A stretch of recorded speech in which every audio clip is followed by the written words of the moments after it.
우리나라 중평 원년 184년 손견이 28세 때 황권의 난이 일어났는데요. 하비현의 부지사였던 손견은 조정의 명령에 따라 토벌군에 참가하여 우장군인 주중군의 부대장으로 임명되었습니다.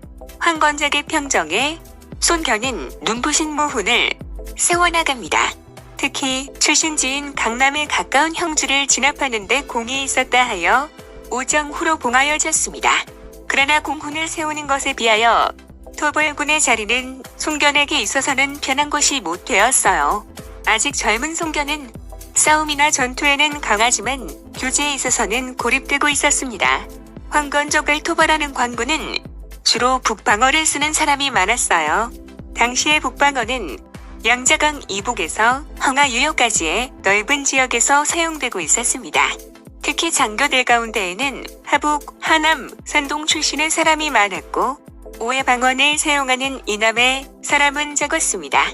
액센트가 강한 오해 방언을 쓰며 먼 강남에서 찾아온 손견이 화북인의 동향의식에 벽에 부딪힌 것은 당연했겠지요.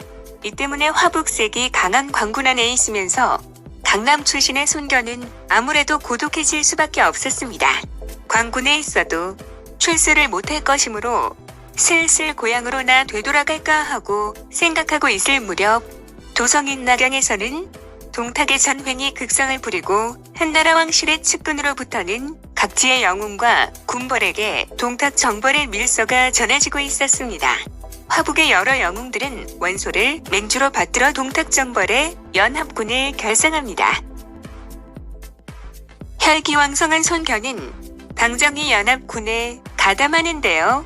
동탁 정벌의 원정군은 각지의 혼성 부대이고 총대장인 원소가 무능하므로 단결력은 약했습니다.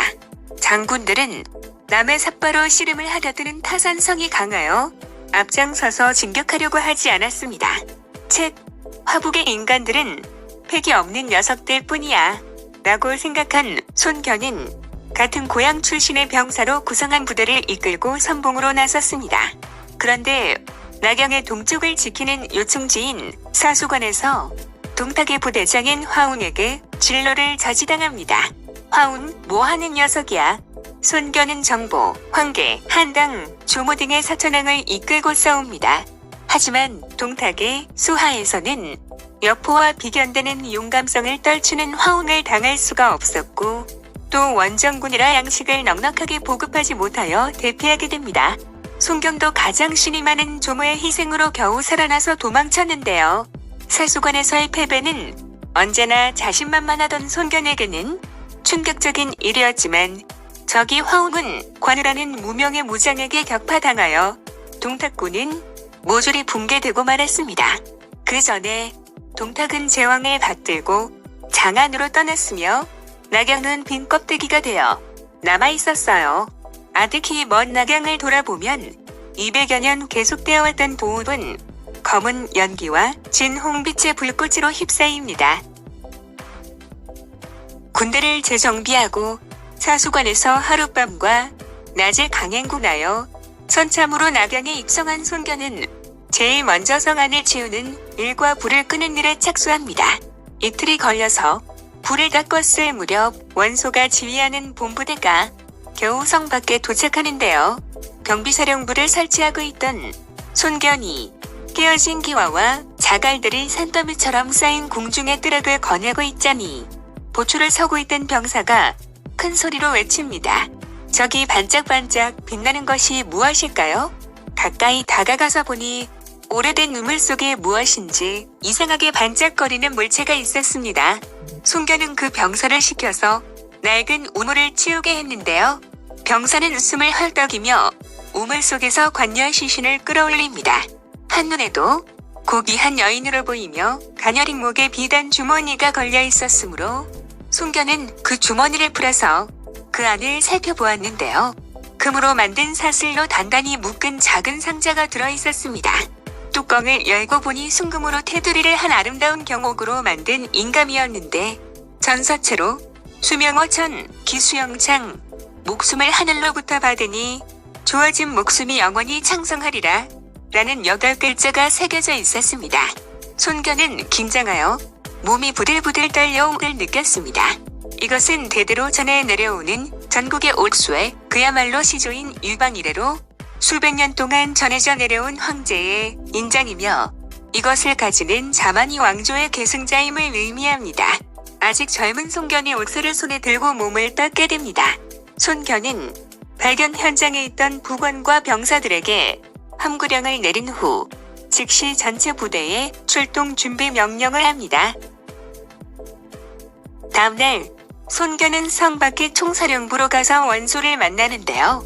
그는 낙양성 성내에 정리와 질서 유지의 일들이 일단락 지어진 것으로 보고하고 이어서 원소님, 낙양의 점령 작전도 끝났고 소인의 임무도 마치었으므로 휴가를 내주시기를 바랍니다. 휴가를 내달라고? 그것은 또 무슨 말인가? 낙양 산참에 공을 세운 그대가 좀 더 있어주지 않으면 곤란한데. 아니 옳시다. 사수관에서의 전투 이래로 건강에 좋지 않은 생각이 들어서 일단 고향으로 돌아가 정양을 할 생각입니다. 원소는 빈정대듯이 그래 상태가 나쁜 것은 몸이 아니라 마음이겠지.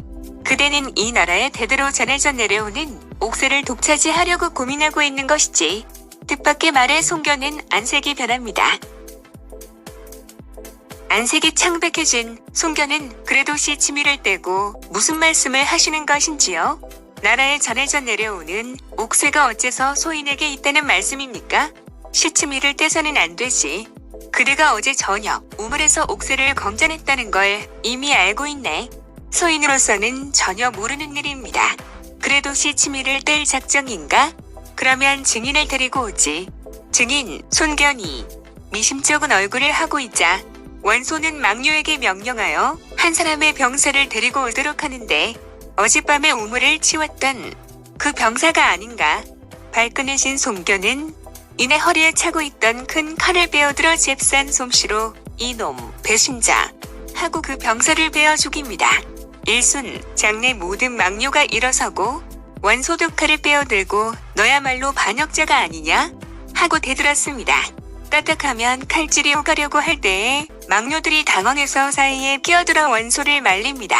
그들은 무해자로서는 손견의 솜씨를 잘 알고 있었으며 우두머리인 원소로서는 도저히 맞설 수가 없다고 생각했던 것입니다. 언제든지 상대해주겠소. 손견은 모멸찬 한마디를 내뱉고는 기세등등하게 물러나가 그날 중으로 부하들과 함께 고향으로 떠납니다. 봉건 시대의 중국에서는 옥수는 가장 권위 있는 신분의 상징이며 주술력과 동등한 힘을 가지고 있었습니다. 천하제패의 꿈을 가진 손견이 옥수를 발견하여 흥분하고 그것을 독점하려고 한 것도 이해하지 못하는 바가 아닙니다. 그러나 결과적으로는 손견의 이 당돌한 행동이 그의 신세를 망치게 한 원인이 된 것입니다. 허영에 구애되어 실질적인 것을 잃어버리게 됩니다.